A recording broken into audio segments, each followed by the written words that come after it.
Apakah share screen saya sudah terlihat Bapak Ibu? Terlihat Pak Nah, Farhan. Alhamdulillah. Baik.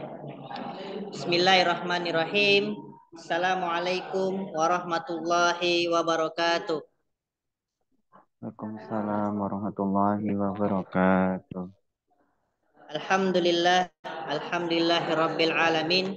Asyhadu an la ilaha illallah wa asyhadu anna Muhammadan abduhu wa rasuluh. Allahumma shalli ala Muhammad wa ala ali Muhammad. Yang saya hormati dosen pengampu mata kuliah ini Dr. Ramanda Rudwi Hantoro. Yang saya hormati Bapak Ibu rekan-rekan mahasiswa program studi Magister Manajemen Pendidikan Islam. Pada kesempatan siang hari ini, insya Allah saya dan Ibu Rika Sofiana akan mempresentasikan makalah kami yang berjudul Pelatihan dan Pengembangan Sumber Daya Manusia.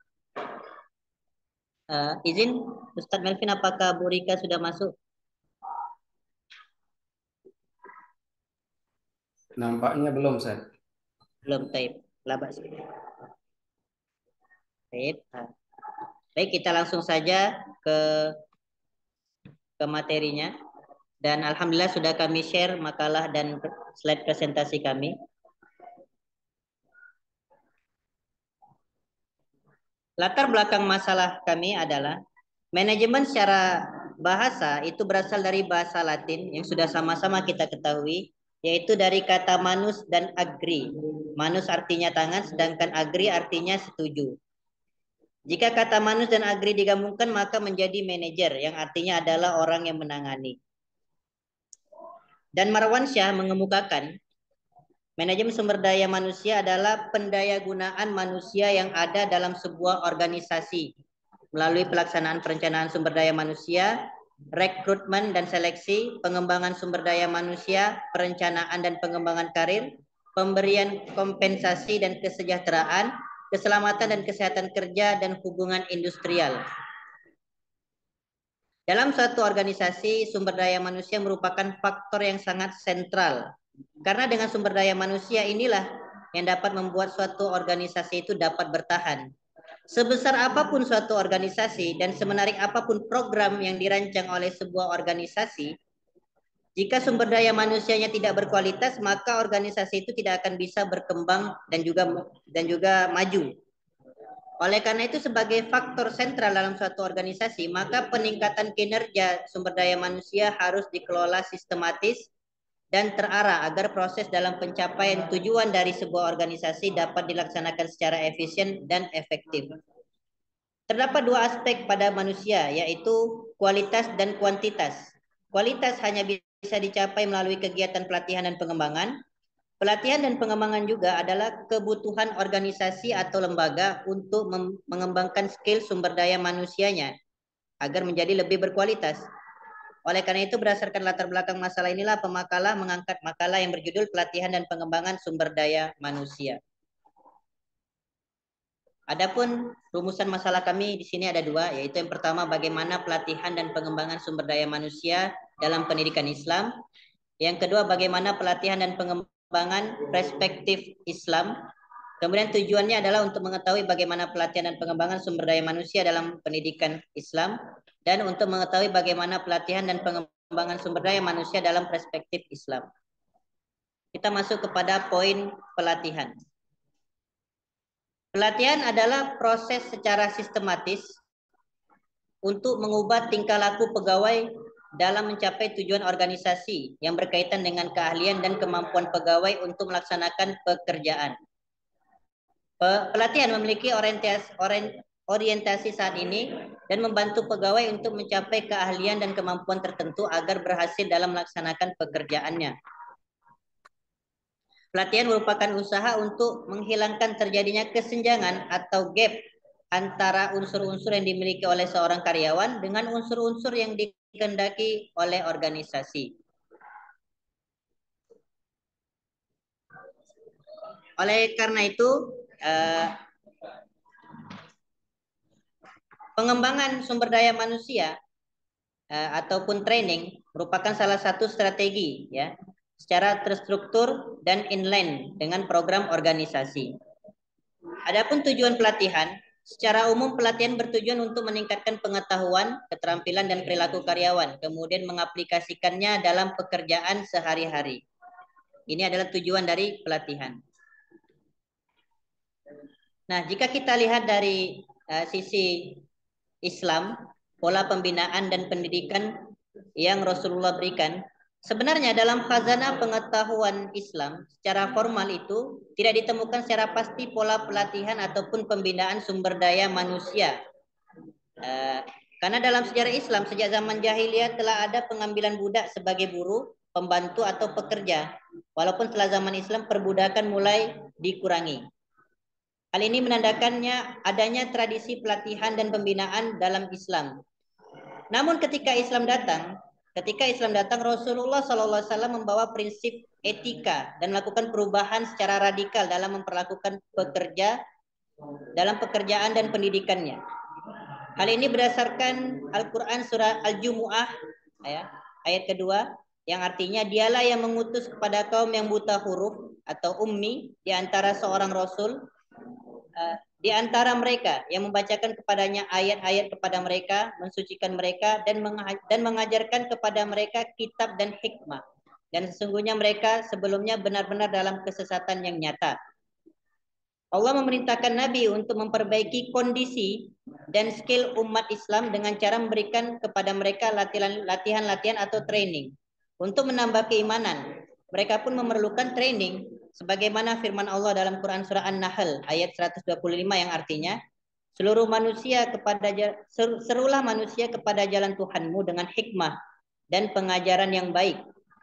Dan berdebatlah dengan mereka dengan cara yang baik. Sesungguhnya Tuhanmu dialah yang lebih mengetahui siapa yang sesat dari jalannya dan dialah yang lebih mengetahui siapa yang mendapat petunjuk. Cecep Darmawan mengemukakan pola pembinaan dan pendidikan Rasulullah itu diwujudkan dalam 4 jenis.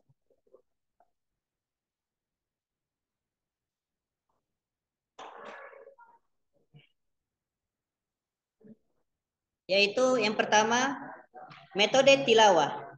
Tilawah memiliki makna membaca yang diarahkan untuk membaca ayat-ayat Allah. Ayat Allah tersebut bisa diartikan dalam bentuk kauniyah, yaitu ciptaan, alam, dan kauliyah, yaitu Al-Quran.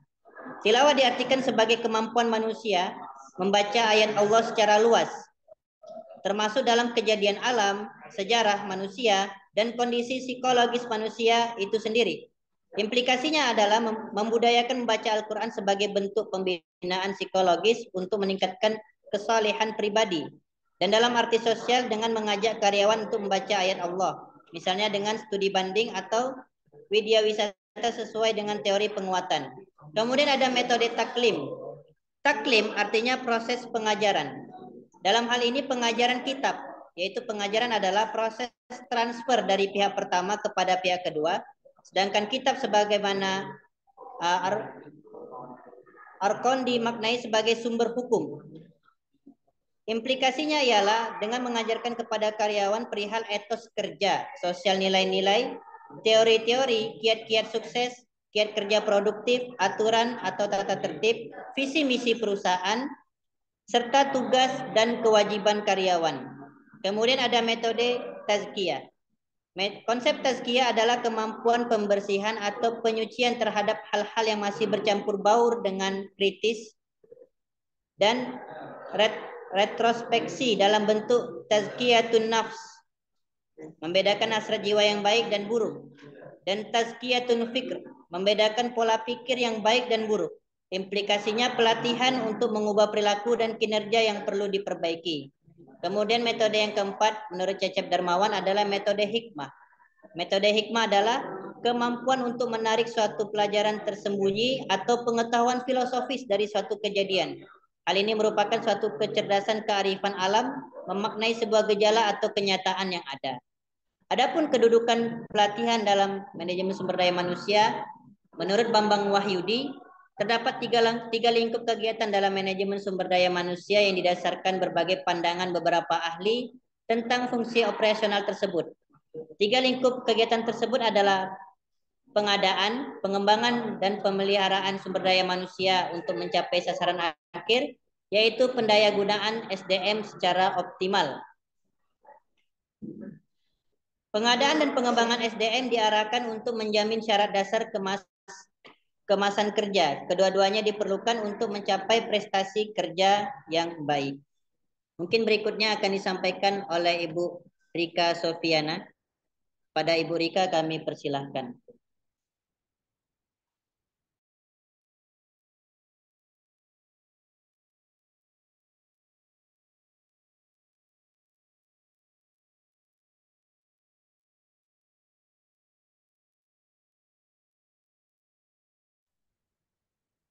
Izin Ibu, suaranya nggak kedengaran.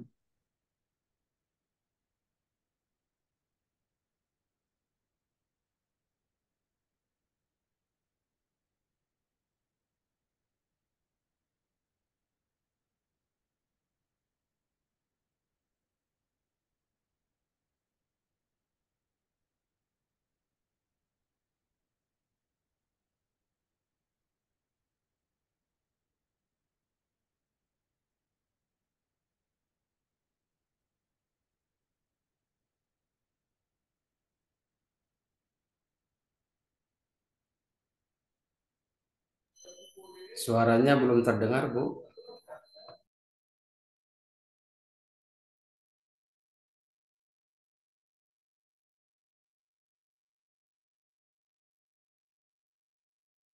Belum, Bu.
Speakernya error nampaknya, Bu.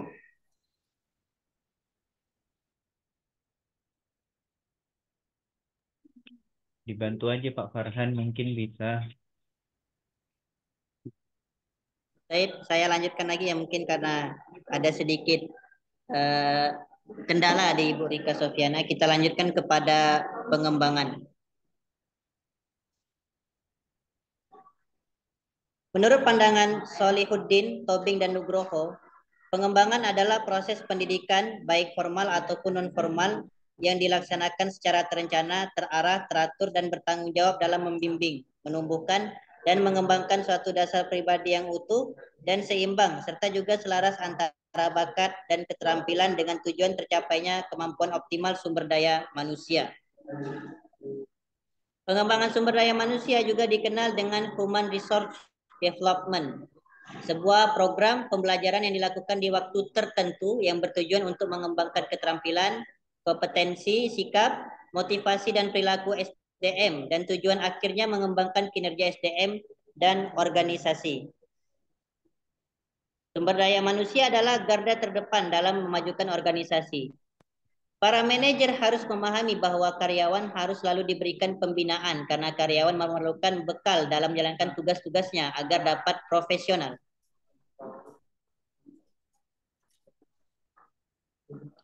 Dalam lembaga pendidikan, pengembangan sumber daya manusia adalah hal yang penting karena karyawan adalah aset terpenting dalam pencapaian tujuan lembaga pendidikan. Pengembangan sumber daya manusia juga memerlukan koordinasi yang baik dari setiap lapisan unit kerja agar tujuan yang diinginkan dapat tercapai. Tanda lembaga pendidikan Islam yang baik adalah bagaimana mendorong profesionalisme para pendidiknya. Wirawan mengemukakan terdapat beberapa hal yang berkaitan dengan pengembangan sumber daya manusia, yaitu yang pertama program pembelajaran. Program pembelajaran adalah kegiatan di mana karyawan mengikuti pembelajaran yang telah dirancang khusus oleh organisasi atau institusi yang mana di dalam pembelajaran tersebut terdapat kurikulum, materi yang dipelajari, metode belajar, serta instruktur yang melaksanakan pembelajaran. Kemudian kedua, program pembelajaran yang disengaja, yaitu program yang merupakan bagian dari manajemen organisasi. Jadi sudah ada programnya dari organisasi yang dirancang khusus serta dilaksanakan oleh organisasi. Dan program ini memiliki tujuan dan sasaran. Terdapat juga materi pelajaran, kurikulum, metode tertentu yang dipilih oleh instruktur yang memiliki kompetensi profesional. Kegiatan program pembelajaran disengaja dapat dilaksanakan dengan cara informal, di mana karyawan harus belajar sendiri melalui buku, artikel, video, audio, ataupun sumber-sumber dari internet. Kemudian dilaksanakan dalam waktu tertentu. Program pembelajaran SDM memerlukan perencanaan biaya dalam pelaksanaannya, karena program pembelajaran SDM adalah investasi yang dapat diukur nilainya. Program pembelajaran SDM maka semakin tinggi biayanya jika waktu karyawan hanya dihabiskan untuk pembelajaran, maka karyawan tidak akan bekerja dan organisasi akan kehilangan produktivitasnya. Oleh karena itu, program pembelajaran SDM harus dilaksanakan dalam waktu tertentu agar dapat diukur hasil ataupun manfaat dari program pembelajaran tersebut. Kemudian tujuan program pembelajaran SDM yaitu tujuannya yaitu tujuan antara dan tujuan akhir. Tujuan antaranya adalah mengembangkan pengetahuan, etos kerja, sikap, perilaku, dan motivasi karyawan. Jika tujuan antara tercapai, maka dapat diprediksi tujuan akhir program pembelajaran SDM yaitu kinerja karyawan dapat meningkat. Oleh karena itu dapat kita ketahui bahwa pengembangan sumber daya manusia itu mencakup peluang karyawan, pengembangan karir karyawan, manajemen dan pengembangan kinerja, pendampingan, pembinaan, perencanaan, suksesi, identifikasi karyawan utama, bantuan biaya kuliah, serta pengembangan organisasi.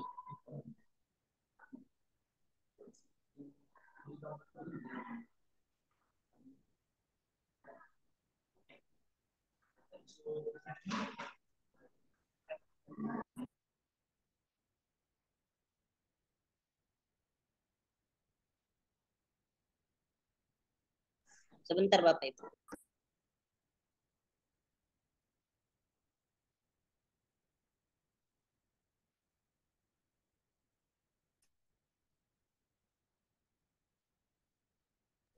Kemudian strategi pengembangan terdapat 4 strategi pengembangan. Yang pertama metode pengembangan manajemen yang berdasarkan kepada rencana strategis perusahaan. Yang kedua metode pengembangan karya yang bertujuan untuk mengisi posisi yang lebih tinggi yang dilakukan dengan menerapkan asesmen dan 9 books kompetensi. Kemudian yang ketiga metode pengembangan yang dilakukan di lingkungan kerja dengan menerapkan metode coaching atau pendampingan, action learning, dan stretch asing atau mendorong karyawan dalam menyelesaikan pekerjaan melewati zona nyaman mereka. Yang keempat, metode pengembangan yang dilaksanakan di luar lingkungan kerja seperti seminar, program universitas, role play, corporate university, pelatihan eksekutif, dan sistem pembelajaran sertifikasi Society Human for Human Resource Management.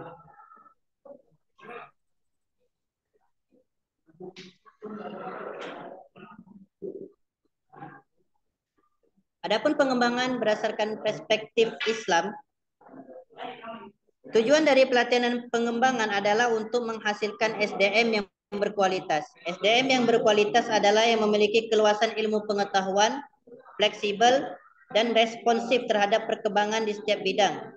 Allah Subhanahu wa taala berfirman, "Ya ayyuhalladzina amanu idza qila lakum tafassahu fil majalisi fafsahu yafsahullahu lakum wa idza qila syuzu fansyuzu yarfa'ullahu allazina amanu minkum wallazina utul ilma darajat." Hai orang-orang yang beriman, apabila dikatakan kepadamu berlapang-lapanglah dalam majelis, maka lapangkanlah, niscaya Allah akan memberikan kelapangan untukmu. Dan apabila dikatakan berdirilah kamu, maka berdirilah, niscaya Allah akan meninggikan orang-orang yang beriman di antaramu dan orang-orang yang diberi ilmu pengetahuan beberapa derajat. Dan Allah Maha mengetahui apa yang kamu kerjakan. Dan Allah Subhanahu wa taala mengangkat derajat orang yang beriman dan orang yang berilmu. Kemudian juga dapat kita lihat berdasarkan hadis Nabi SAW yang saya akan bacakan terjemahannya dari Umar bin Khattab radhiyallahu anhu, bahwa Nabi SAW bersabda, sesungguhnya Allah mengangkat dengan kitab ini, dengan Al-Quran, beberapa kaum dan merendahkan dengannya kaum yang lain. Rasulullah SAW membuat kebijakan dan juga dapat kita lihat pengembangan perspektif Islam ini adalah bagaimana Rasulullah SAW membuat kebijakan bahwa ketika perang Badar itu tawanan perang dari Bani Quraisy itu bisa bebas dengan cara membayar tebusan atau dengan cara mengajarkan baca tulis kepada kaum muslimin. Di sini dapat dilihat bahwa Rasulullah itu seorang pemimpin yang sangat memperhatikan kualitas SDM kaum muslimin. Karena kebijakan yang strategis Rasulullah inilah mempercepat terjadinya transformasi ilmu pengetahuan di kalangan kaum muslimin dan meningkatkan kualitas SDM kaum muslimin.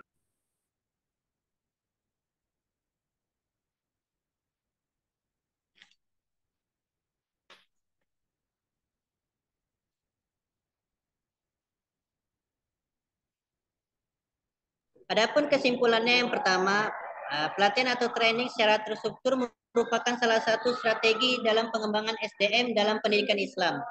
Adapun pengembangan sumber daya manusia atau Human Resource Development merupakan program pembelajaran yang dilakukan kepada SDM pendidikan Islam di waktu tertentu. Tujuan dari pelatihan adalah untuk meningkatkan pengetahuan, keterampilan, dan perilaku karyawan yang kemudian mengaplikasikannya dalam pekerjaan sehari-hari. Adapun tujuan dari pengembangan adalah untuk mengembangkan keterampilan, kompetensi sikap, motivasi, dan perilaku SDM yang tujuan akhirnya memperbaiki kinerja agar dapat memperbaiki posisi sumber daya manusia di masa yang akan datang, serta juga untuk mengembangkan organisasi. Yang kedua, dalam perspektif Islam, secara formal memang tidak ditemukan secara pasti pola pelatihan dan pengembangan. Namun syariat Islam yang Rasulullah dakwahkan membawa prinsip etika dalam memperlakukan pekerja. Bagaimana berdasarkan Quran Surah An-Nahl ayat 125, yang mana dalam pola pembinaan Rasulullah diwujudkan dalam 4 jenis metode, yaitu tilawah, taklim, tazkiyah, dan hikmah. Adapun pengembangan SDM dalam perspektif Islam untuk menghasilkan SDM yang berkualitas. Karena Allah mengangkat derajat orang yang berilmu sebagaimana dalam Quran surah Al-Mujadalah ayat 11 dan hadis Rasulullah SAW yang diriwayatkan oleh Imam Muslim nomor 817. Mungkin sekian Bapak Ibu presentasi dari kelompok kami. Kepada Bapak Ibu yang ingin bertanya atau ingin menambahkan atau memberi saran, kami persilakan. Afwan Ustaz Melvin, apakah Bu Rika sudah masuk Ustaz? Sudah masuk, tapi nampaknya belum bisa connect audionya. Assalamualaikum.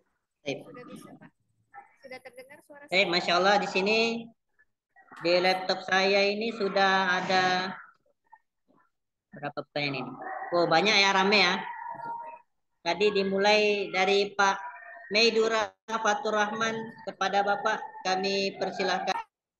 Tadi tiba-tiba lagi duduk ini. Ya, bismillahirrahmanirrahim. Assalamualaikum warahmatullahi wabarakatuh. Waalaikumsalam warahmatullahi wabarakatuh. Yang terhormat Bapak dosen, Bapak Dr. Amanda, yang terhormat Ibu Bapak sekalian, ya, terima kasih pada pemakalah pada hari ini atas pemaparannya. Di sini langsung aja saya ingin menanyakan tentang pengembangan apa yang terjadi, bagaimana cara mengembangkan atau membina generasi. Kita kan punya istilah generasi alfa, generasi milenial, generasi Z, Gen Z. Nah, dan yang saya lihat itu setiap generasi itu pasti banyak ketimpangan di situ. Ya, seperti kita misalkan bekerja yang dipimpin oleh orang generasi lama gitu. Kadang kita nggak suka dengan cara yang dibawanya atau dengan pola yang dibawakan oleh generasi tersebut. Bagaimana caranya generasi tersebut bisa cocok dibawa dengan pembinaan yang seperti apakah untuk membina yang beda generasi itu. Karena saya lihat memang sulit untuk menghadapi perbedaan generasi tersebut. Ya, mungkin itu saja pertanyaan saya. Terima kasih. Wassalamualaikum warahmatullahi wabarakatuh. Waalaikumsalam warahmatullahi wabarakatuh. Waalaikumsalam warahmatullahi wabarakatuh. Syukran Ustaz Fatur. Mungkin sedikit saya ulangi lagi ya pertanyaannya biar tidak salah. Tadi Ustaz Fatur menjelaskan eh, tentang adanya generasi alpha, milenial, dan Gen Z.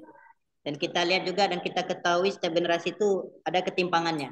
Jadi bagaimana pembinaan yang tepat untuk generasi yang lama ya ketika dia seorang pemimpin gitu ya. Karena memang sulit ketika menghadapi perbedaan generasi di sebuah organisasi. Mungkin seperti itu ya tangkapan Benar, kami pertanyaannya. Benar Ustaz? benar Pak. Benar. Benar. Baik, terima kasih Ustaz atas pertanyaannya. Kami tampung dulu. Kemudian berikutnya tadi yang saya lihat yang raise hand setelah Ustaz Fatur itu adalah Ibu Kimiatis Saada. Pada Ibu Kimiatis Saada saya persilahkan. Baik, terima kasih Pak Farhan atas kesempatan yang diberikan. Assalamualaikum warahmatullahi wabarakatuh. Waalaikumsalam warahmatullahi wabarakatuh. Izin Pak dosen, Bapak Dr. Ramanda Rudwi Hanto. Kemudian Bapak Ibu sekalian menyimak presentasi yang sudah disampaikan oleh teman-teman kelompok tadi tentang pengembangan SDM, pelatihan dan pengembangan SDM. Tadi kan kita berbicara secara ideal menurut perspektif Islamnya, bagaimana pengembangan SDM agar berhasil, agar SDM-nya mumpuni. Nah, eh, dan sudah diwakili juga, sudah dimulai juga oleh Pak Meduari tadi tentang bagaimana cara pengembangan SDM sesuai dengan generasi gitu ya. Nah, kita sama tahu bahwasanya eh, kan zaman itu terus berkembang dengan pesat. Nah, tentu di sini ada tantangan dalam kita menerapkan prinsip-prinsip Islam dalam pengembangan SDM itu. Nah, yang jadi bahan diskusi saya yang ingin saya ketahui dari pendapat pemakalah, tantangan apa saja yang dihadapi dalam menerapkan prinsip-prinsip Islam dalam pengembangan SDM di dunia kerja modern ini atau dewasa ini. Lalu, bagaimana cara efisien idealnya kita mengatasi tantangan tersebut? Seperti itu. Terima kasih. Assalamualaikum warahmatullahi wabarakatuh. Waalaikumsalam.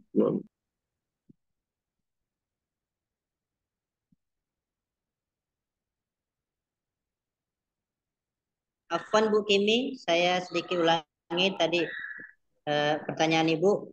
Tantangan apa saja dalam menerapkan prinsip-prinsip Islam dalam pengembangan SDM? Benar Bu? Habis itu apa lagi Bu tadi Bu? Iya, Afwan tadi. prinsip-prinsip apa saja, tantangan apa saja yang kita hadapi menurut pemakalah ya, yang dihadapi dalam menerapkan prinsip-prinsip Islam dalam pengembangan SDM di dunia kerja modern ini, dan bagaimana cara kita mengatasi tantangan tersebut. Idealnya atau efisiennya seperti apa kita mengatasinya.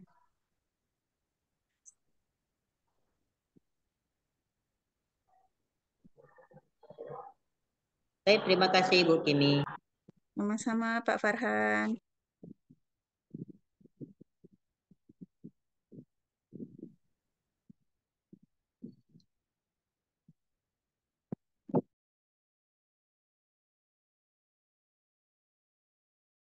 Izin sebentar Bu ya, saya pindah lokasi dulu Bu.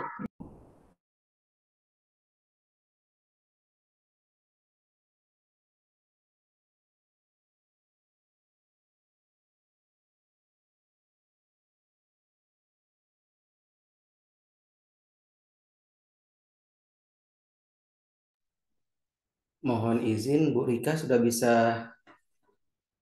connect audionya.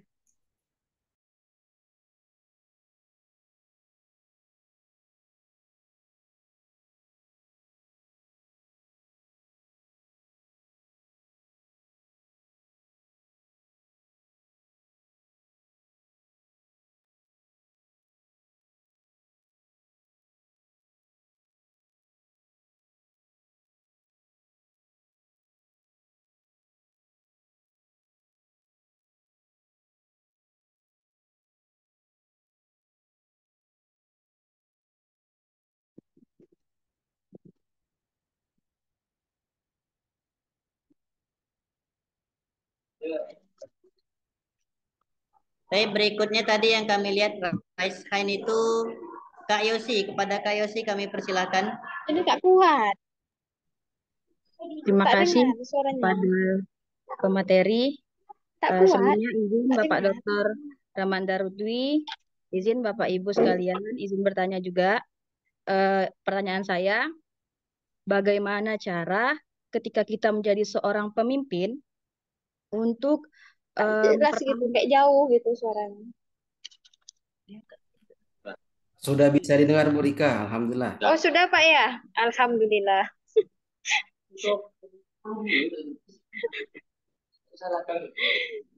Oke, baiklah saya ulangi pertanyaan saya. Farhan, bisa dengar saya? Bisa Kak, bisa Kak. Oke, baiklah. Bagaimana cara kita ketika kita menjadi seorang pemimpin mempertahankan motivasi karyawan kita setelah mendapatkan pelatihan? Itu aja, Farhan.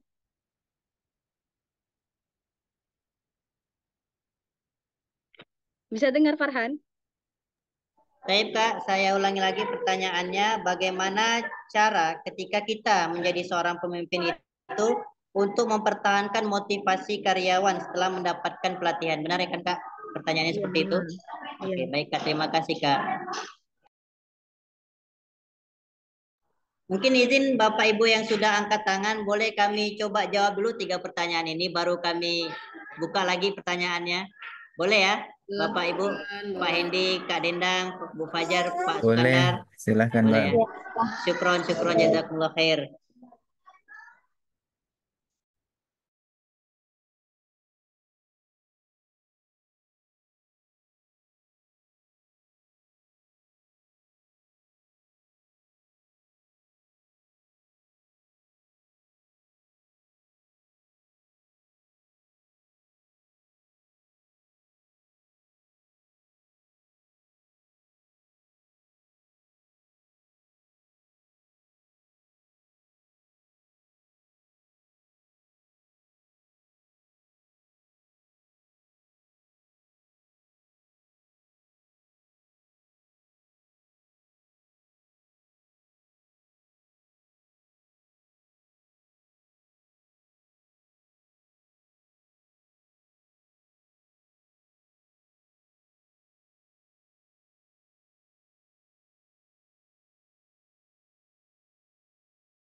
Suaranya nggak ada kan?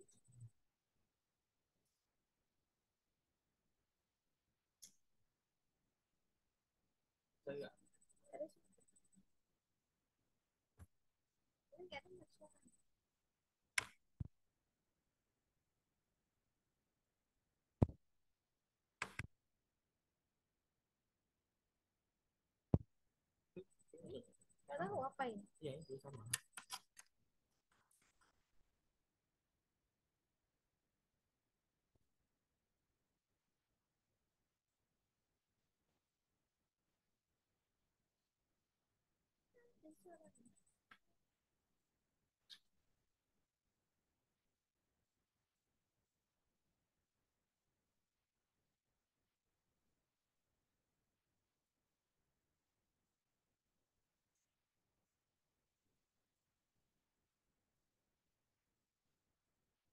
Ada yang ngomong.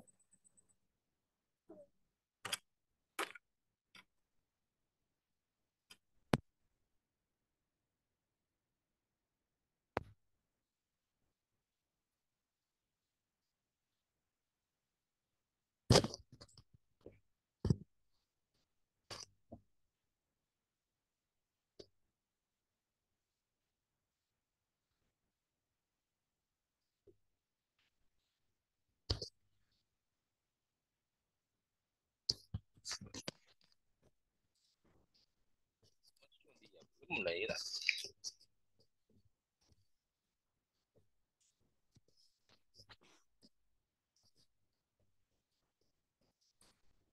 Cek, cek.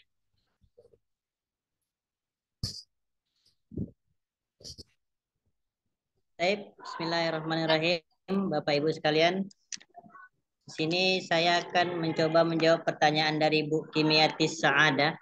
Tadi pertanyaannya itu, kita ini sudah mengetahui yang idealnya sesuai perspektif Islam itu pelatihan dan pengembangan sumber daya manusia.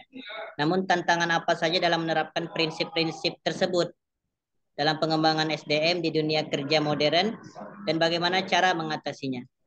Tim ini sangat menarik ya Bapak Ibu, karena kita lihat perkembangan zaman sekarang itu terkhususnya di manusianya itu kan sudah pernah juga disampaikan oleh Bapak Doktor, kita akan memasuki era society 5.0 yang mana society 5.0 ini lebih berpusat kepada sumber daya manusianya, dan society 5.0 ini adalah perkembangan sosial setelah 4.0, yang mana pada 4.0 itu semua itu berpusat kepada informasi atau teknologi informasi. Manusia mudah mendapatkan informasi dengan teknologi yang ia miliki. Oleh karena itu dicetuslah 5.0 sebagai usaha agar manusia itu dapat menggunakan teknologi yang semestinya. Nah, tantangannya itu apabila kita bicara tentang perspektif Islam, ketika suatu perubahan zaman itu terjadi atau perubahan sosial itu terjadi, akan kita temukan ya gap-gap di mana masyarakat atau manusia itu mungkin sedikit melupakan melupakan sumber pendidikan agama Islam itu sendiri, yaitu Al-Quran dan hadis, yang mana mereka lebih berfokus kepada apa yang mereka miliki saat ini atau apa yang mereka sedang jalankan saat ini. Misalnya kayak 4.0, mereka lebih berfokus pada teknologi. Bagaimana bisa kita lihat ya zaman sekarang ini, anak-anak kita ataupun anak-anak muda zaman sekarang ini, mereka itu banyak hidupnya itu di media sosial, menelusuri media sosial gitu. Sedangkan di dunia nyata mungkin mereka tidak ada lagi seperti zaman kita dulu. Contoh zaman kita dulu masih ada main kelereng, masih ada main ke sungai-sungai. Tapi zaman sekarang sudah berbeda. Anak-anak itu lebih kepada HP gitu kan. Apalagi ada game online. Nah, tantangannya itu bagi sumber daya manusia di suatu lembaga pendidikan itu, tantangannya akan mengikuti tergerus arus oleh perkembangan zaman, sehingga melupakan prinsip-prinsip yang ada pada Al-Quran dan hadis. Padahal sebenarnya Al-Quran dan hadis itu adalah sumber ilmu. Ilmu apapun bisa kita dapatin dari Al-Quran dan hadis. Sebagaimana yang pernah saya sampaikan juga di makalah-makalah saya sebelumnya. Kita ketahui terdapat rabun dekat yang terjadi kepada kaum muslimin. Mana kaum muslimin ini masih menganggap ya Al-Quran itu hanya sebatas sumber hukum untuk ibadah, aturan untuk ibadah, tata cara ibadah. Dan kaum muslimin beranggapan bahwa Rasulullah itu hanya sebatas pemimpin agama. Itu kan pernah saya sampaikan. Oleh karena itu tantangannya itu adalah tergerus arus perkembangan sosial yang pada akhirnya melupakan esensi dari agama itu sendiri. Nah, ini perlu juga bagi lembaga pendidikan Islam untuk penekanan terhadap pengembangan kerohanian atau ya pengembangan kerohanian karyawan atau sumber daya manusia dalam suatu organisasi. Mungkin itu pandangan dari saya, Ibu. Apakah ada pendapat Ibu ataupun Bapak Ibu yang lain? Cepat. Baik Pak, berarti tantangan yang dihadapi itu ya bagaimana supaya apa kita sebagai misalnya penyelenggara dunia lembaga pendidikan itu tidak ikut terpengaruh atau tergerus dengan arus perubahan begitu ya Pak ya? Terpengaruh itu maksudnya gini Bu, kita pasti akan terpengaruh dan kita juga harus mengikuti perubahan. Namun kita juga harus tidak melupakan usul kita yaitu Al-Quran dan hadis. Sebagaimana ya kita ketahui ya, contohnya di Indonesia ini dahulu ada pembaharu pendidikan Islam ya, yaitu kalau yang kami ketahui itu di Minangkabau itu ada ulama kaum muda, yaitu ulama-ulama yang melakukan pembaharuan dalam sistem pendidikan Islam. Itu kan karena mereka melihat zaman, mereka melihat perkembangan zaman. Dan mereka juga membandingkan pendidikan Islam dengan pendidikan Belanda pada masa itu. Cuman yang jadi poinnya adalah mereka tetap berpegang kepada Al-Quran dan hadis. Perkembangan tentu kita tetap ikuti tanpa melewati batas-batas syariat. Mungkin seperti itu, Bu.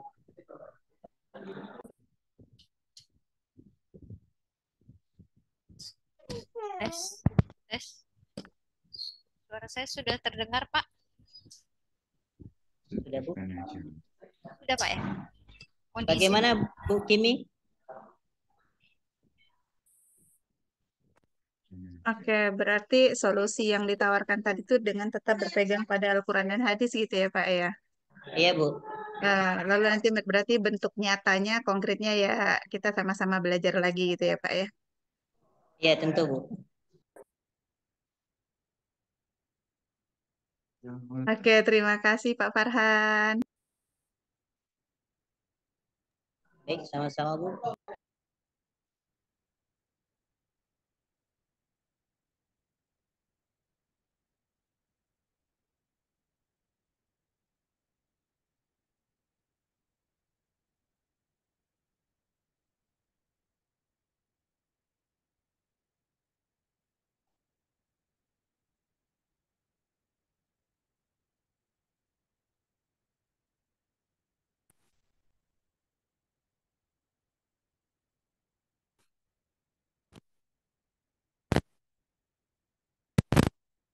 Apakah Bu Rika mau menjawab pertanyaan, Bu? Kalau memang silakan, Bu.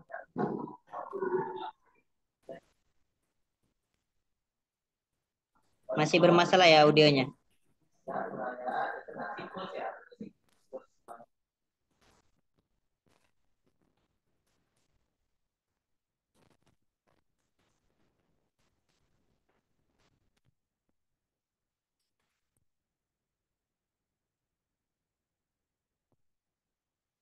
Tes. Apakah suara saya terdengar, Pak? Sudah terdengar, Bu. Terdengar, Bu.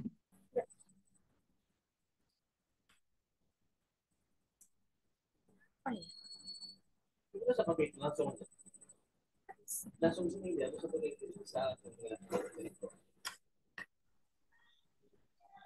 Saya mungkin sini saya akan mencoba menjawab pertanyaan dari Bapak Fatur. Allahu Akbar.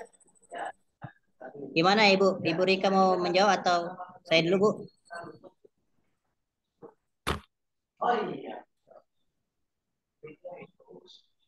Baik ya, mungkin saya coba dulu ya menjawab ya. Tadi Bapak Fatur bertanya ya ketika terjadi perbedaan generasi mengenai generasi yang berbeda. Misalnya ada seorang pemimpin, dia ini masih generasi yang lama gitu. Bagaimana pengembangan ya yang bijak untuk generasi yang lama ini ketika dia jadi pemimpin dalam memimpin lembaga pendidikan Islam? Karena pasti banyak ketimpangan antara bedanya generasi dalam sebuah organisasi, dan pasti akan sulit menghadapi perbedaan generasi ini. Ya memang ini terjadi ya di berbagai organisasi. Tentu kita rasakan bersama. Akan tetapi jika dia seorang pemimpin lembaga pendidikan Islam, maka dia juga harus mengikuti perkembangan zaman yang ada, dan dia juga harus mengetahui tantangan terhadap zaman yang akan mendatang karena dia seorang pemimpin. Sehingga dia harus memiliki perencanaan strategi yang baik, agar organisasi pendidikannya ini dapat survive menghadapi tantangan zaman. Karena kalau dia tidak melakukan keterbukaan, mungkin masih dengan caranya ketika dahulu dia masih muda gitu, ketika zamannya zaman dahulu gitu, maka organisasi tidak akan berkembang. Dan lingkup kegiatan kerja itu pasti akan muncul beberapa konflik. Mungkin anak buahnya generasi Z, Gen Z sudah tahu tentang teknologi, sudah tahu cara efisien bekerja dengan teknologi, tapi pimpinannya mungkin sudah tua dan pengennya ini lebih kaku gitu. Dalam bekerja itu lebih kaku dengan cara yang dahulu dia pernah dapati ketika dia masih muda. Maka ini akan menjadi hambatan dalam proses kegiatan dan proses manajerial ketika dalam menjalankan organisasi. Dan ini akan menjadi hambatan dalam pencapaian tujuan sebuah organisasi. Oleh karena itu, bagaimana pengembangannya itu adalah seorang pemimpin, ya walaupun dia sudah generasi lama ya atau sudah tua bahasa kita ya. Memang benar dia memiliki banyak pengalaman. Mungkin dia banyak pengalaman dalam memimpin, pengalaman dalam mengelola, akan tetapi dia juga harus belajar gitu, harus meningkatkan soft skill-nya, harus meningkatkan kompetensinya yang sesuai dengan perubahan zaman, perkembangan zaman. Kalau tidak nanti akan sulit bagi organisasi tersebut menghadapi tantangan zaman. Mungkin seperti itu tanggapan dari saya, Ustadz Fatur.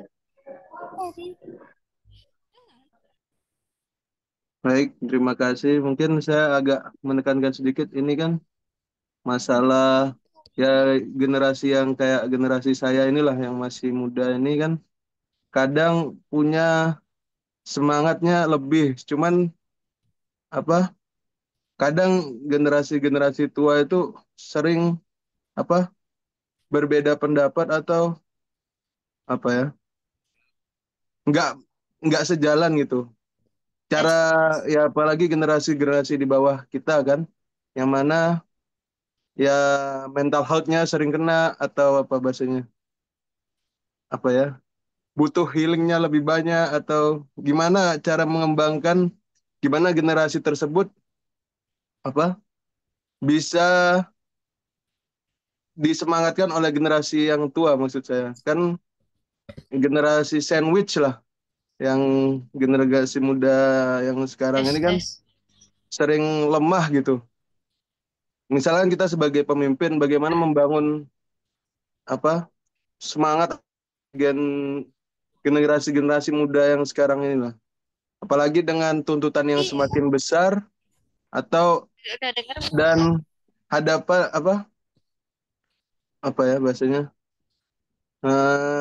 tuntutan yang lebih besar tapi nggak sebanding gitu dengan yang didapat bahasanya. Mungkin itu saja. Pencerahannya sedikit lagi. Saya Pak ya, Ustadz Fatur, syukran ini tanggapannya. Ya Bu Rika. Udah dengar Pak ya? Sudah, alhamdulillah. Alhamdulillah. Ya Allah, mohon maaf sebelumnya banyak kendala yang saya lalui dari tadi malam. Bapak mau melanjutkan dulu Pak yang dari Ustadz B2? Baik Bu. Ustadz Fatur, saya pun juga masih muda nih kayak Ustadz Fatur nih ya. Ya mungkin pertama perlu kita ketahui, Ustadz Fatur, seorang pemimpin yang mungkin kita lihat sudah tua itu, tentu dia punya banyak pengalaman. Kita akui punya banyak pengalaman. Artinya dia punya kebijaksanaan, baik itu dalam pengelolaan ataupun dalam pengambilan keputusan. Nah, oleh karena itu agar tadi anak buahnya yang masih Gen Z, generasi milenial, generasi alpha ini bagaimana bisa semangat ketika bekerja ataupun ketika terjadi perbedaan pendapat nih. Aduh, kok nggak mungkin kayak Ustaz Fatur bilang mental health gitu kan.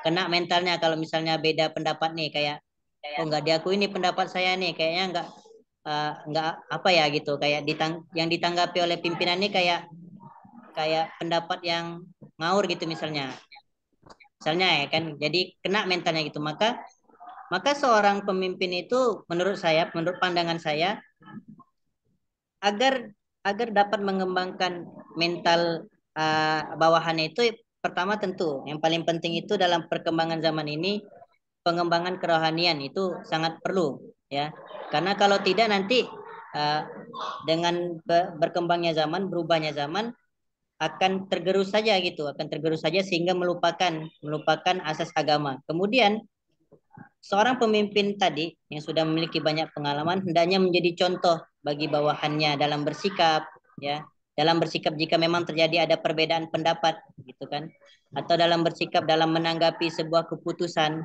sehingga dapat menjadi contoh yang baik agar dicontohi oleh bawahannya. Dan sebagaimana yang kita ketahui, salah satu teori kepemimpinan Rasulullah SAW itu kan adalah modeling. Rasulullah itu sebagai contoh. Oleh karena itu, seorang pemimpin yang ideal hendaknya dapat memberikan contoh yang baik bagi bawahannya gitu. Agar bawahannya ini dapat bekerja secara optimal, efektif dan efisien. Mungkin seperti itu pandangan dari saya, Ustaz Fatur. Baik, terima kasih. Alhamdulillah sudah mulai tercerahkan. Terima kasih banyak.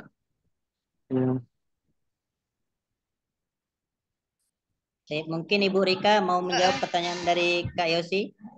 Ya, terima kasih. Apakah terdengar, Pak? Terdengar, Bu. Ya, terima kasih. Mohon maaf sebelumnya. Jadi dari pertanyaan Bu Yosi, pertanyaannya bagaimanakah cara ketika kita menjadi seorang pemimpin mempertahankan motivasi, memberikan motivasi kepada karyawan atau ketika setelah mendapatkan pelatihan. Seperti itu ya, Bu ya? Iya, Bu. Ya, baik.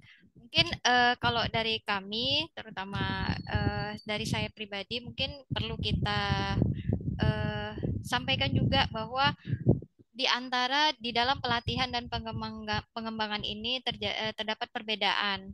Kalau di dalam pelatihan ini mungkin dari segi tujuan itu sifatnya itu meningkatkan kinerja. Kemudian kalau misalnya dalam pengembangan itu lebih kepada tujuannya meningkatkan kemampuan karyawan itu sendiri. Dalam hal durasi juga dalam pelatihan itu sifatnya jangka pendek. Kalau dalam pengembangan itu masih panjang dan terus berkelanjutan seperti itu. Nah, kaitannya bagaimana cara kita untuk mempertahankan, memberikan motivasi karyawan setelah mendapatkan pelatihan. Nah, disinilah letaknya peran pelatihan. Di situ dikuatkan bagaimana komitmen daripada karyawan atau staf-staf yang kita berikan. Di situ kita minta komitmen, kemudian juga kita bisa minta semacam kalau saya dulu, pengalaman saya dulu diminta komitmen, kemudian bersedia nggak untuk mengikuti pelatihan selanjutnya, dikembang selanjutnya. Bahkan saya dulu ketika mengajar di suatu sekolah swasta Islam di sini, ijazah saya itu ditahan. Gitu, bentuk komitmennya. Sanggup nggak ijazah kita itu ditahan? Karena kita sudah diberikan semacam pelatihan, dengan biaya yang cukup besar gitu, bahkan sanggup memberikan dengan pelatihan sampai keluar kota seperti itu. Pokoknya pihak manajemen dari sekolah itu memberikan biaya yang tidak sedikit untuk bagaimana pelatihan ini berjalan efektif, dari bukan hanya teori bahkan prakteknya. Di situ kita diminta komitmen. Kemudian dari sisi pengembangan juga dari pihak manajemen juga sangat mendukung, seperti bakat-bakat atau kemampuan kita di luar daripada yang tujuan utama. Kemudian kita juga diminta untuk bisa mengembangkan dan difasilitasi. Jadi seperti itu, Ibu. Mungkin intinya juga komunikasi agar bagaimana setiap keluhan-keluhan kecil bisa dikomunikasikan agar kita bisa memberikan kenyamanan bagi tenaga pengajar atau karyawan yang ada di lembaga tersebut. Gitu. Mungkin Pak Farhan ada menambahkan, silakan. Cukup, Bu. Mungkin kita dengarkan tanggapan Kak Yosi. Iya, Yosi, silakan. Terima kasih kepada Ibu Rika dan juga Farhan Jawabannya saya sudah cukup puas karena mana tahulah suatu saat saya atau rekan-rekan yang lain bisa jadi pemimpin. Jadi udah ada solusinya nih kayak mana nanti kalau misalnya karyawan kita motivasi untuk pelatihan ke depannya berkurang. Jadi sudah ada nih caranya gimana. Terima kasih ya, Bu. Ya, terima kasih Ibu. Kemudian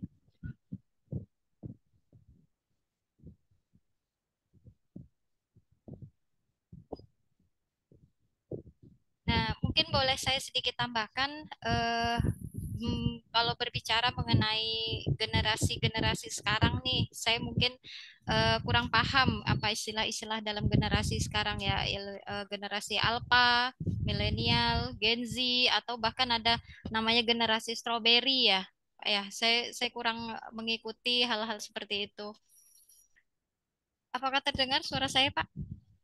Terdengar, Bu. Oh iya. Terdengar, Bu, terdengar, Bu.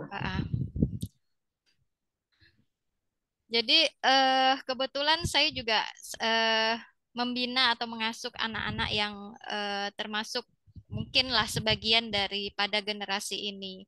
Jadi mungkin kalau kita lihat anak-anak generasi sekarang itu seperti anak-anak yang belum bisa menetapkan tujuan mereka, gitu. Mereka belum bisa menetapkan arah mereka itu mau kemana sepertinya.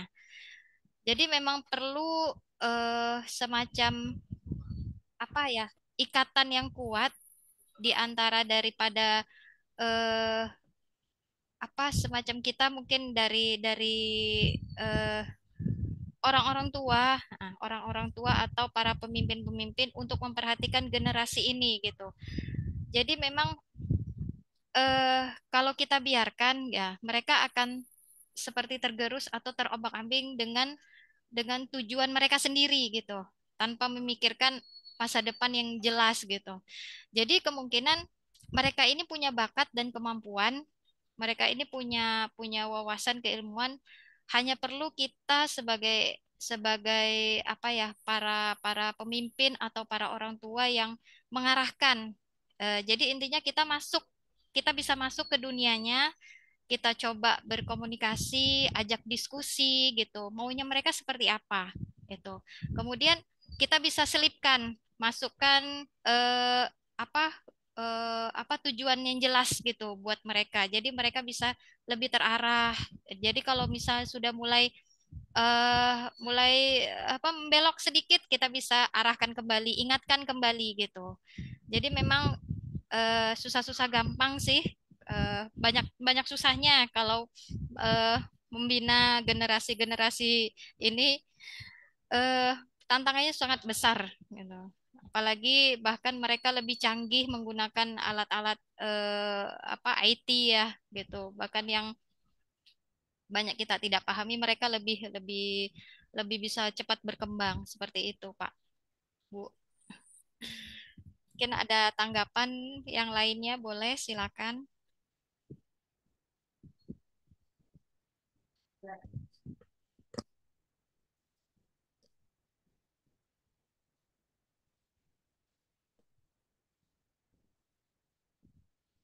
Masuk apa? Masuk apa? Gimana Bapak Ibu, para Ustadz Ustazah? Mantap. Atau ada yang perlu kita diskusikan lagi sebelum ini ya waktunya ya? Cukup, Bu, insya Allah. Iya. Terima kasih. Atau mungkin kalau misalnya sudah memang dari Bapak Ibu tidak ada yang bisa kita diskusikan lagi, mungkin kita minta pencerahan dari Bapak Dokter sendiri. Bapak ada ya? Ya, mungkin Bapak, Pak Dokter dipersilakan. Di bagian sapu-sapu berarti saya nih.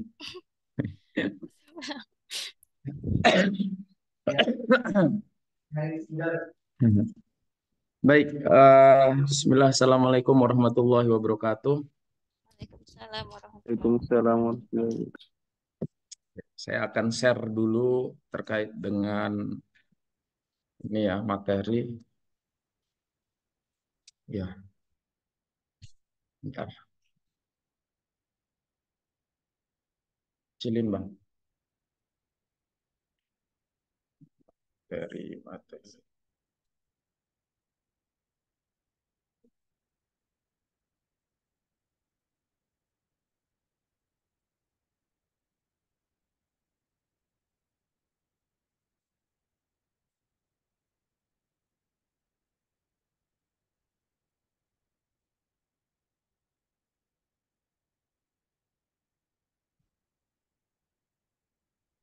Oke, bentar.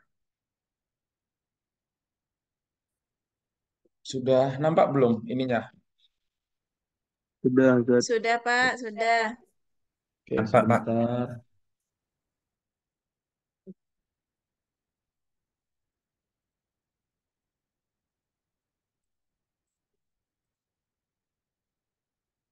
Baik. Oke, sebelumnya saya ingin sampaikan, sebelum mengarah kepada diskusi teman-teman tadi ya, terkait dengan perbedaan era antara pimpinan dan bawahannya. Tapi yang ingin saya sampaikan terkait dengan pengembangan SDM, itu terkait dengan 5 aspek ini. Jadi ini runut ya, mulai dari sisi sebelah kiri kalau di dalam layar, seleksi dan penempatan, pendidikan dan pelatihan, penilaian kinerja, pengembangan organisasi, dan manajemen kinerja. Ini adalah satu kesatuan yang disebut sebagai pengembangan SDM. Saya kutip dari salah satu teori yang mengatakan bahwa 5 aspek ini merupakan aspek pengembangan SDM. Dan itu semua, setiap aspek nanti akan diukur berdasarkan kompetensi. Gitu ya. Nah, nanti ada dilihat di sini makanya ada panah dari misalkan ada yang ini nih ya, mulai dari seleksi dan penempatan. Kalau kita hari ini yang dibahas itu ada di aspek yang kedua, di pendidikan dan pelatihan. Nah, di sini nih. Apa jenis kegiatan atau programnya? Ini yang mungkin perlu ditambahkan dalam apa oleh si pemateri tadi ya. Jadi apa yang perlu diterapkan di dalam program itu misalkan ada eh, pembelajaran jarak jauh ya. Ada IHT. IHT itu kan in-house training. Kalau Bapak Ibu pernah melakukan pelatihan yang dikhususkan untuk sekolah dan dikarantina, nah itu salah satu jenis pelatihan dalam bentuk in-house training. Atau namanya external trainers, dengan mengundang trainer dari luar untuk peningkatan mutu SDM yang ada di dalam, baik guru maupun tenaga kependidikan. Nah, itu semua diukur dengan kompetensi. Nah, pertanyaan saya adalah, apakah setiap mengadakan pendidikan dan pelatihan, lembaga Bapak Ibu yang hari ini mamanya Bapak Ibu pimpin atau Bapak Ibu memiliki lembaga, itu berdasarkan analisis kebutuhan dan membuat apa namanya, analisis peserta, siapa yang ikut dan apa yang ingin ditingkatkan. Itu adalah pertanyaan, tapi nggak perlu dijawab. Kira-kira itu aja lah. Tapi itu sebagai PR kita. Nah, saya kira itu yang kurang dari beberapa lembaga sekolah yang pernah saya datangin. Ketika saya tanya, ada pelatihan? Ada. Pelatihan apa? Peningkatan mutu guru. Oke. Isinya apa? Metode apa namanya? Metode pembelajaran atau model-model pembelajaran dilatih agar lebih guru lebih bisa apa namanya? Meningkatkan mutu mengajarnya. Siapa yang ikut? Seluruh guru. Siapa trainernya? Dari luar. Pertanyaannya adalah, apakah seluruh guru itu perlu dididik dan dilatih agar mencapai target mutu pendidikan itu? Itu pertanyaan pertama. Kenapa harus ditanya? Karena saya yakin tidak seluruh guru yang tidak memiliki kemampuan itu. Pasti adalah beberapa yang bisa. Makanya beberapa pelatihan menjadi tidak efektif karena pelatihan itu terus diulang dengan model yang sama, cara yang sama. Guru yang sudah hebat pun disuruh ikut pelatihan dasar. Akhirnya ada kejenuhan, ada titik jenuh. Ya pelatihannya ya gitu-gitu aja, sekedar mengikuti. Akhirnya itu yang akan menularkan semangat dalam belajar itu menjadi kurang. Nah, itulah kenapa perlu ada analisis kebutuhan baik materi yang disampaikan maupun peserta yang diajak begitu. Nah, dari apa yang akan kita isi itu harus ada analisis kompetensinya. Kompetensi apa yang ingin kita capai, disitulah kita memasukkan nilai keislaman. Bapak Ibu sekalian, metode yang kita lakukan hari ini, jujur tidak jujur, mau tidak mau, suka tidak suka, adalah hasil pengembangan dari teori Barat. Jadi itu satu poin. Kalaupun ada nanti yang dari mengambil langsung berdasarkan dalil Quran ataupun hadis, saya rasa tidak sesempurna atau tidak serinci teori Barat yang sudah ada. Karena kalau langsung mengambil dari Quran ataupun hadis, itu hanya nilai-nilai yang kita dapat dan hanya praktik satu atau dua kasuistik yang kita dapatkan. Tapi tidak dalam bentuk teori utuh dan tidak dalam bentuk model utuh. Nah, inilah kemudian Bapak Ibu sekalian, sekali lagi kenapa kita perlu mengadopsi ilmu juga dari luar dan disempurnakan melalui pemahaman keislaman yang kita miliki. Maka manajemen pendidikan Islam itu perannya ada di situ. Nah, kemudian nanti Bapak Ibu sekalian, ketika Bapak Ibu masuk di dalam, ini yang kedua ya, mana tadi? Pendidikan dan pelatihan. Ketika Bapak Ibu sudah buat acaranya atau programnya, maka ini adalah langkah atau desain atau framework bagaimana Bapak Ibu semua menjalankan pelatihan tersebut. Jadi sebelum pelatihan, Bapak Ibu, bentar ya, bisa nggak nih sambil coret-coret? Biasanya bisa nih. Oke.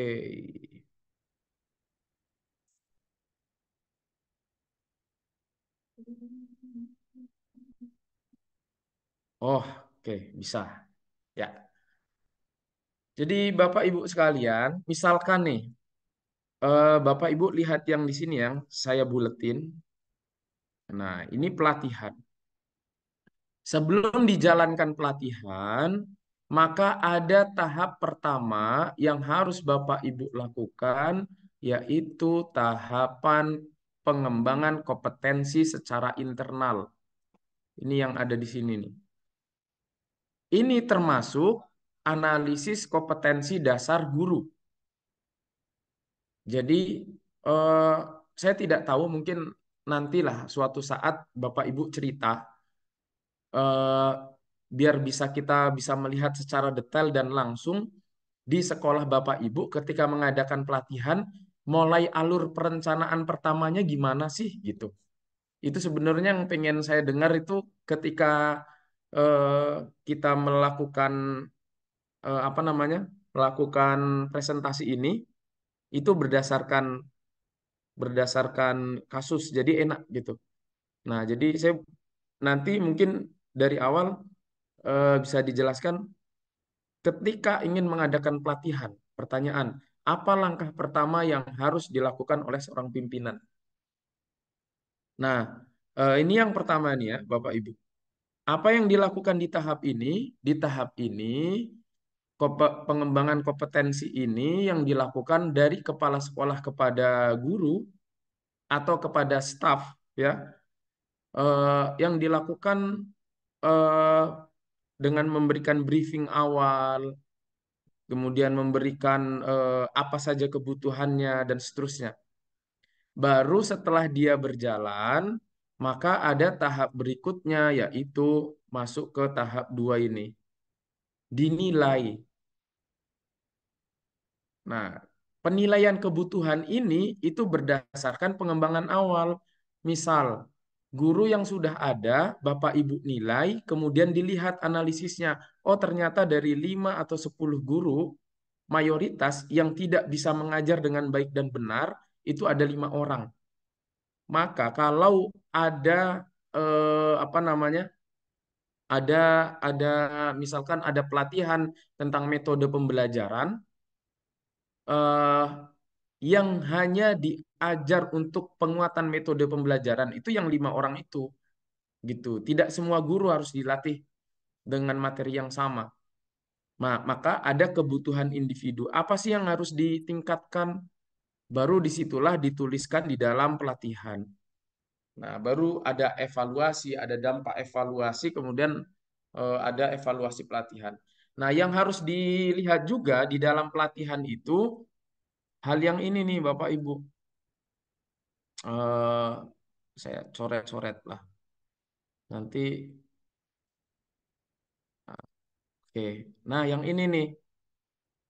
Untuk meningkatkan apa sebetulnya pelatihan yang Bapak Ibu lakukan?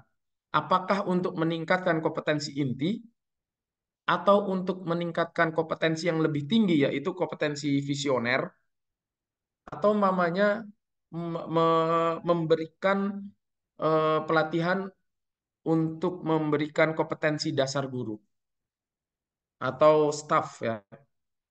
Nah, ini yang perlu di apa namanya dianalisis sehingga pelatihan yang dibuat itu tidak terjadi cuma-cuma atau setelah dilatih kok kayak biasa-biasa aja atau kesannya apa yang saya dapatkan di pelatihan udah pernah saya lakukan.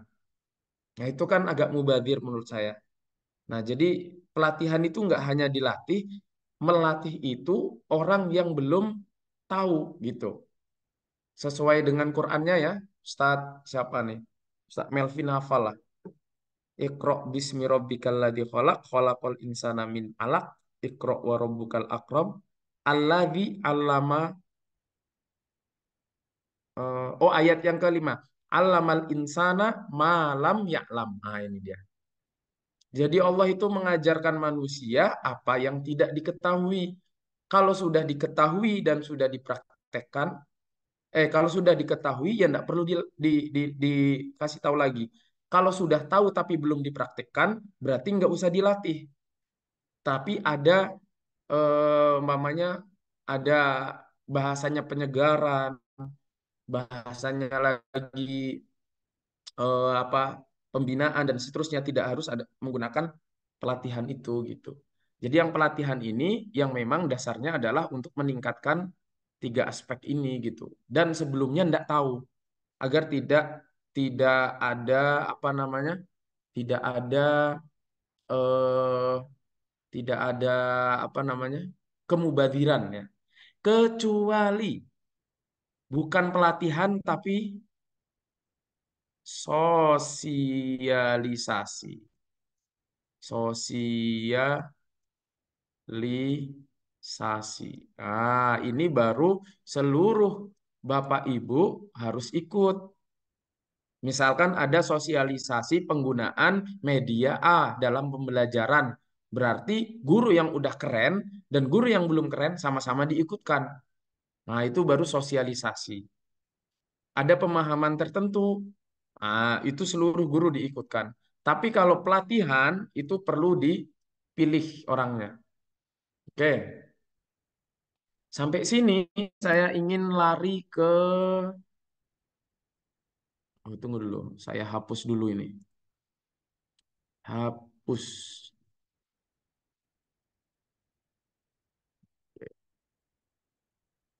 Coret-coret tuh enak ini, Ustaz. Kadang-kadang perlu nih. Kayaknya Ustaz Melvin kadang-kadang kalau ngajar itu perlu coret-coret gini juga nih. Oke.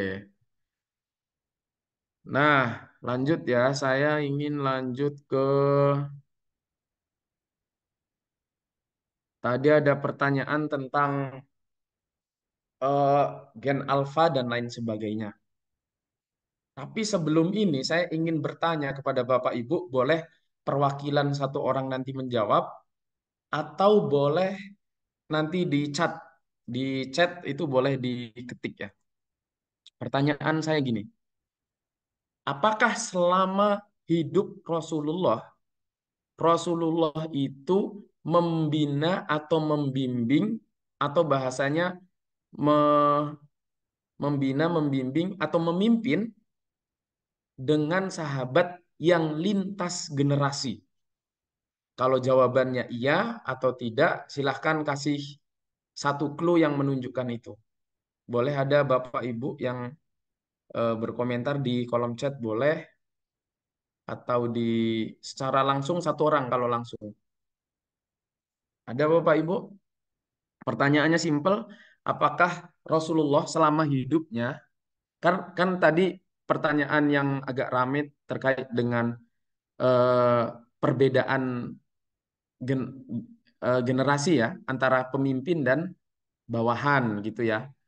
Nah, pertanyaan saya adalah sama, apakah Rasulullah zaman dahulu itu eh, ada kasus misalkan atau ada hal yang menunjukkan kemiripan yaitu memimpin, membina atau membawahi dengan generasi yang berbeda gitu. Ada enggak kira-kira ini Ustaz? Di chat, kolom chat boleh.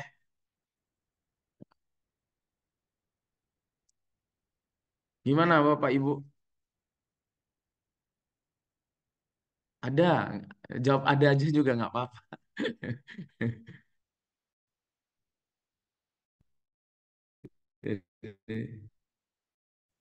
Ada nih. Siapa? Contoh realnya apa itu? Contoh realnya satu aja. Contoh realnya. Contoh real yang menunjukkan itu gitu. Satu aja.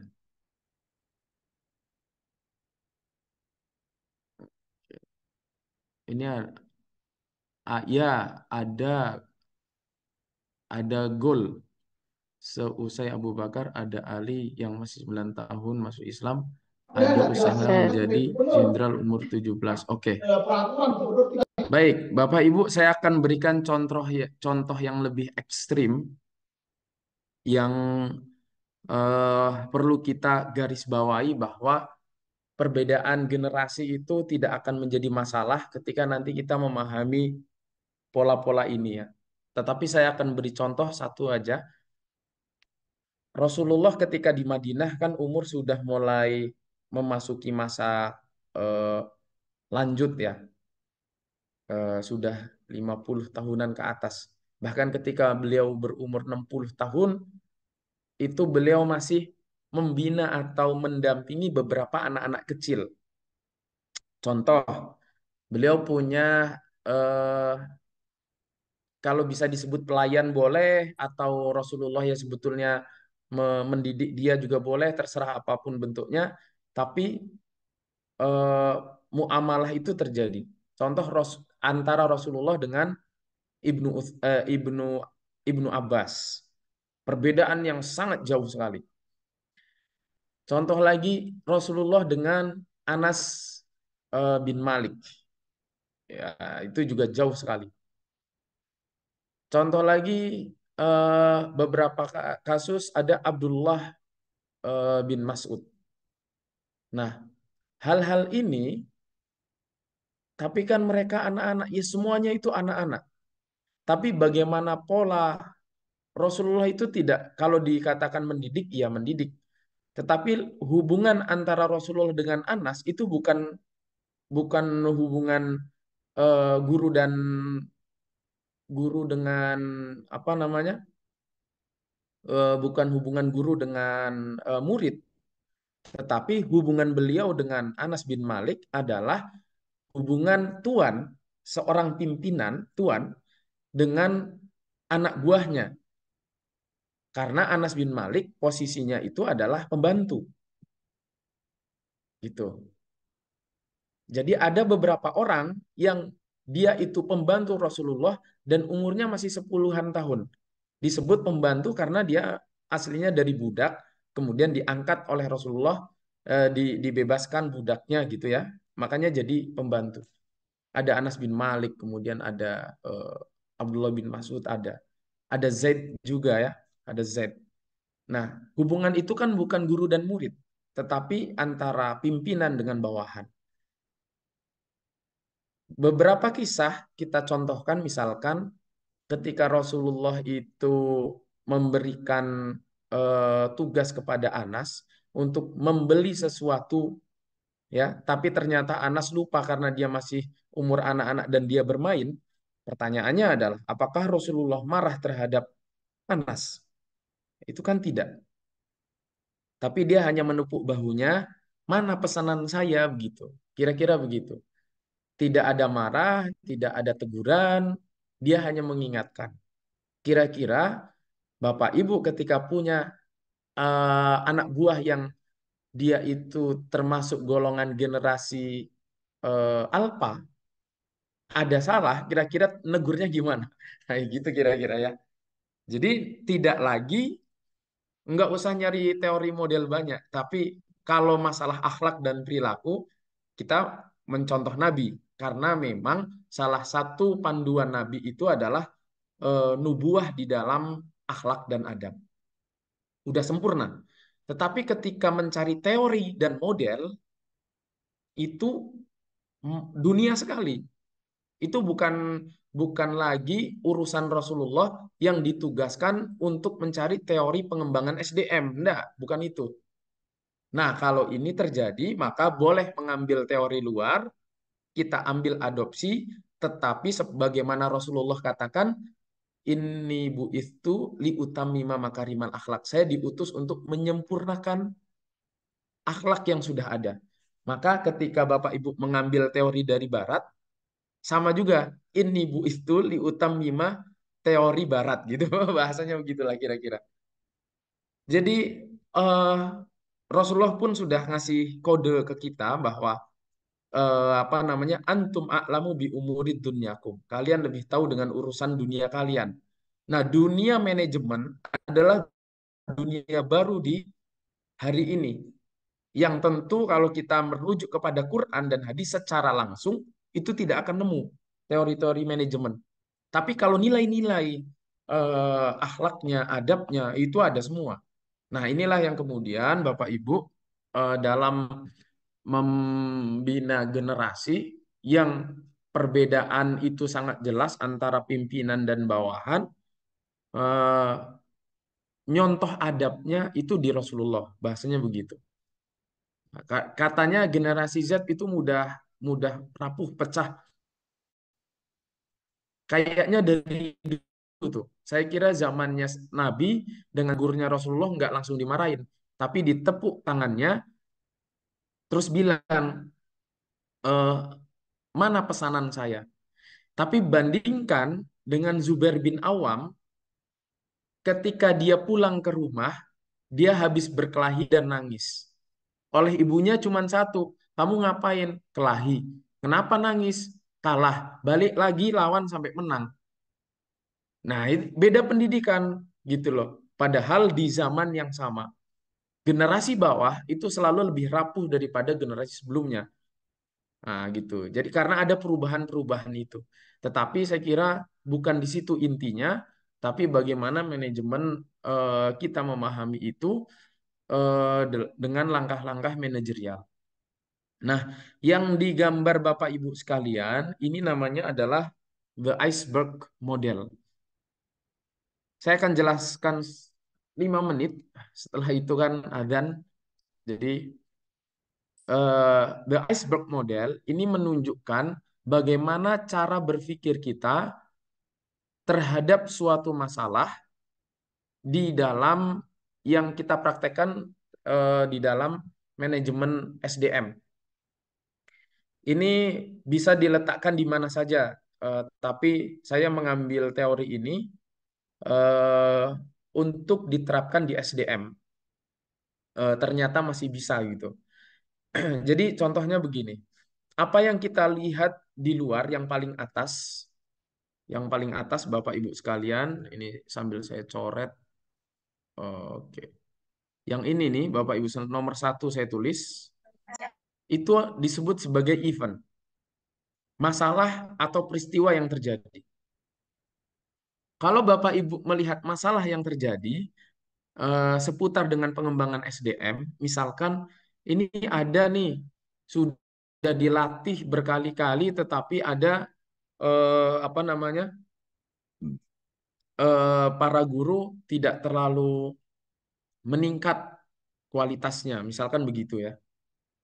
Maka pertama kali yang ditanya adalah apa yang terjadi?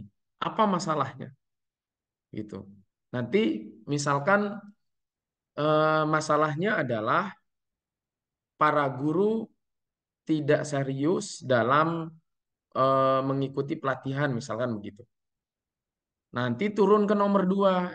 Karena sudah ada masalah yang kita ketahui, maka nomor 2 ini ditanyakan pola yang sudah terbentuk itu bagaimana? Pattern of behavior. Jadi maksudnya apa pola yang terbentuk ketika pelatihan? Ternyata setiap pelatihan guru ya nyantai-nyantai aja, kayak acuh tak acuh. Umpamanya pun kalau dia serius, ya serius dalam pelatihan, habis itu setelah pelatihan udah gitu, kayak nggak ada efek. Dan itu pola itu terbentuk sudah mulai ada. Kalau itu nampak, maka pertanyaan ketiga adalah sistem struktur atau sistem terstruktur yang membangun pola di atas. Gara-gara sistem struktur ini, itu yang menyebabkan adanya pola di atas. Apa contohnya? Ternyata setelah pelatihan tidak ada kebijakan tindak lanjutnya, tidak ada. Atau umpamanya ternyata sistem yang dibentuk oleh pengen SDM oleh sekolah setelah pelatihan itu tidak ada RTL-nya, rencana tindak lanjut bagi guru-guru, atau tidak ada penilaian kinerjanya. Jadi membangun pola yang akhirnya guru, udahlah ini aja pelatihan awal tahun tiap tahun ada kok, gitu kan. Akhirnya yang tadi pertamanya serius, begitu pelatihan kedua, ketiga, keempat itu akhirnya menjadi pola yang biasa dan tidak nampak ininya tidak nampak efeknya. Nah, Mohon berikutnya maaf, terakhir sudah adalah ya izin ke masjid di luar karena sudah komat. udah adzan, udah komat. Ya. Oke, saya percepat ya. Iya ya, silakan. Oke, saya percepat Bapak Ibu. Nah, terakhir adalah ini, Bu. Jadi ketika itu terbentuk, pertanyaan berikutnya adalah mental model. Apa asumsi yang dibangun oleh orang itu, kemudian tata nilainya bagaimana, belief atau keyakinannya bagaimana yang sudah terbentuk.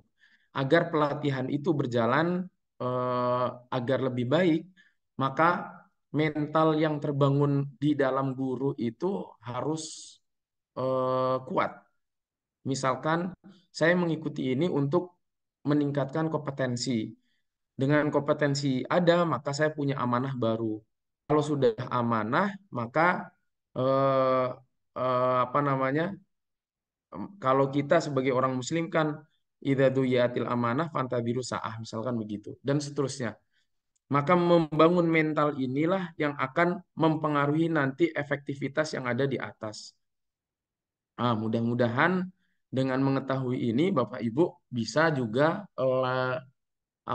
disampaikan juga kepada para manajer, top manajer dan guru-guru apa yang terjadi dan itu bisa diselesaikan dengan cara melihat pola mental model ini. Baik Bapak Ibu, itu yang mungkin terkait dengan pengembangan SDM ya. Jadi untuk pengembangan SDM itu sebenarnya ini yang perlu disampaikan nanti di dalam makalahnya pemateri terkait dengan proses pengembangan SDM dan seterusnya. Saya kira itu Bapak Ibu sekalian. Untuk penutup Bapak Ibu, ketika kita memiliki Quran, kita memiliki hadis, ketika kita juga ada adat kebiasaan, ada hubungan sosial, pertanyaannya adalah dari seluruh keempat aspek ini, yang perlu diketahui Bapak Ibu sekalian pertama kali adalah ilmu dulu. Agar dari ilmu ini bisa memaknai Quran dan dari ilmu bisa memaknai hadis.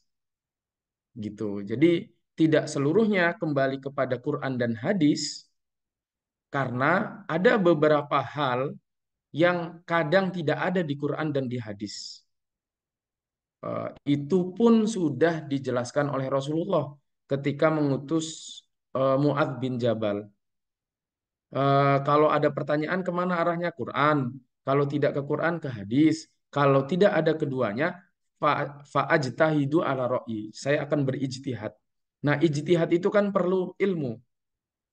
Maka ketika orang berilmu itu, ketika orang beragama, itu pun diperintahkan oleh Allah di dalam ayat fa'lam annahu la ilaha illallah wastaghfir li dzambik. Jadi ilmu dahulu baru mengetahui keberadaan Allah. Jadi itu adalah inti dari kita beragama, ilmunya ya ditingkatkan untuk memahami Quran hadis. Karena tanpa ada ilmu, kecerdasan dan sebagainya, kita memahami Quran dan hadis bisa jadi salah. Nah, itu yang menjadi bahaya, akhirnya kita menginterpretasikan Quran dan hadis malah justru jauh daripada pemahaman yang harusnya ditunjukkan oleh Rasul Shallallahu Alaihi Wasallam. Itu mungkin yang bisa saya sampaikan ya, Bapak Ibu.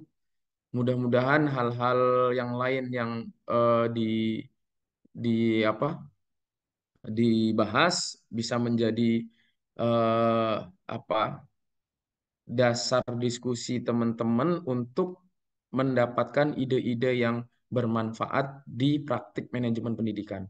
Nah, terakhir Bapak Ibu saya ingin katakan ini, kita ini kan sudah pertemuan ke-7 ya. Besok ke-8. Nah, ke-8 ini kan harusnya UTS. Saya mau nanya Bapak Ibu mau ada UTS atau enggak? Kalau bisa nggak ada, nggak bisa, Pak. Mukanya itu udah menyiratkan nggak ada aja nih. Makalah aja, Ustaz. Makalah aja, Pak Dokter. Oke ya. Offline Jadi aja Pak terakhir. boleh. Jadi nanti UTS itu saya ambil dari tugas PPT dan tugas makalah yang Bapak Ibu kirim ke link yang sudah saya berikan itu. Nanti saya mengambil nilainya dari situ. Kan ada beberapa yang saya tidak ikut menilai nanti ya ketika diskusi dan sebagainya. Itu nanti dengan Ustadz Jalili insya Allah.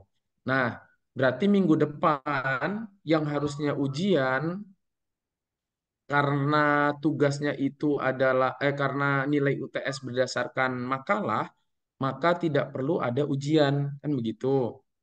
Tapi kalau Bapak Ibu mau ada ujian nggak apa-apa juga. Jadi itu terpulang. Nah, kemudian karena tidak ada ujian, bentuknya adalah penugasan. Minggu depan itu silahkan dilanjut masuk ke pertemuan ke-9 dengan Ustadz Kiai Jalili, Dr. Kiai Jalili. Gitu Bapak Ibu ya. Nanti minta tolong untuk menyampaikan ke Ustadz Melvin bahwa minggu depan atau minggu ini mulai di SMS aja bahwa minggu depan sudah masuk dengan belajar dengan Ustadz atau Dr. Kiai Jalili gitu. Dengan saya dicukupkan sampai dengan sesi ini ya, sesi ini. Tapi kalau nanti Bapak Ibu ingin offline dengan Ustadz Jalili, saya bisa ikut nimbrung nanti. Nah, kira-kira begitu. Gitu ya Bapak Ibu? Bisa dipahami ya? Baik, Pak. Izin Pak Dokter, Ya, apa itu Bu? yang materi tadi boleh di-share Pak Dokter. Halo? PPT tadi itu ya? Iya, bisa Oke, untuk di memperbaikan grup makalah kami. boleh, boleh. Kemudian untuk yang belum presentasi, nilai UTS-nya bagaimana Pak Dokter? Ya tetap, saya kan menilai berdasarkan nilai saya itu satu berdasarkan kehadiran. Kalau kehadiran nanti kan bisa lihat absensi dan lihat apa namanya siapa yang masuk di pertemuan itu Ustadz Melvin sudah mulai mencatat juga bisa melihat dari situ. Yang kedua dari dari tugas yang disampaikan, insya Allah saya akan berikan. Kan itu udah dikumpulkan juga nanti tuh. Itu. Kemudian dari keaktifan. Nah, keaktifan ini kalau ketika saya mengikuti kan saya menilai keaktifan dengan Ustadz Jalili, nanti saya tinggal nanya dengan Ustadz Jalili siapa saja yang aktif. Gitu. Jadi nilai itu kan nanti kumpul antara saya dengan Ustadz Jalili, itu nanti dikumpulkan nilainya berdua di rata-rata. Gitu. Oke, saya kira itu ya, Bapak Ibu sekalian. Jadi minggu depan nanti sampaikan ke koordinator saja, sudah mulai diingatkan saja Kiai Jalili itu. Karena beliau itu kalau tidak salah sedang mengikuti PKDP, makanya di WA di minggu ini agar takutnya minggu depan dia tidak bisa ikut join kan.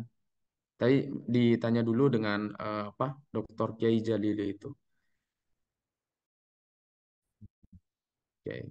Oke, saya kira itu. Ada lagi Bapak Ibu? Tapi nanti kalau ada yang berubah pikiran, Pak, ujian aja gitu, UTS nggak apa-apa gitu.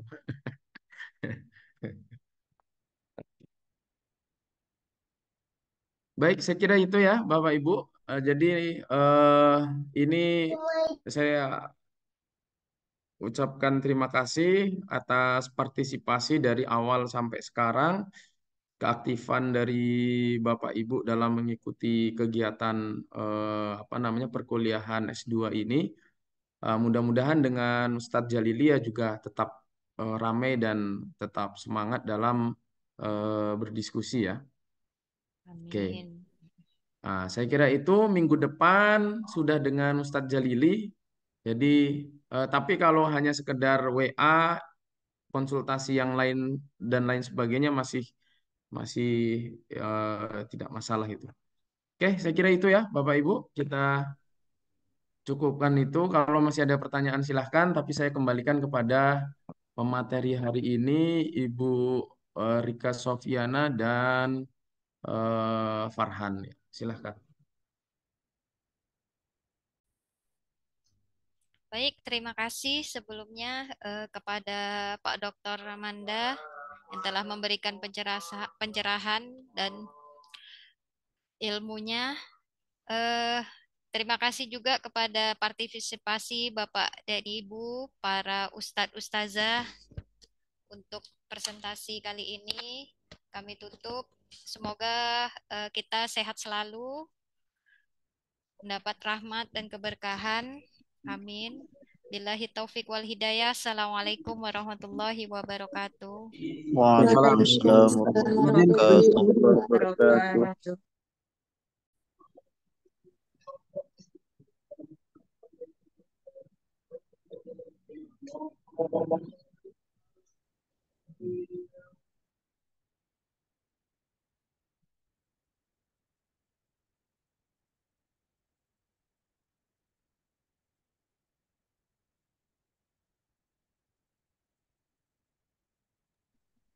Udah boleh keluar Bapak Ibu.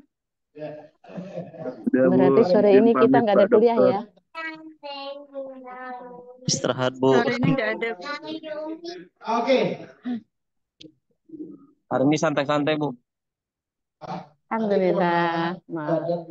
Izin keluar. Pamit Bapak Ibu. Izin pamit Bapak Ibu. Sehat selalu. Izin live Bapak Ibu. Assalamualaikum. Waalaikumsalam.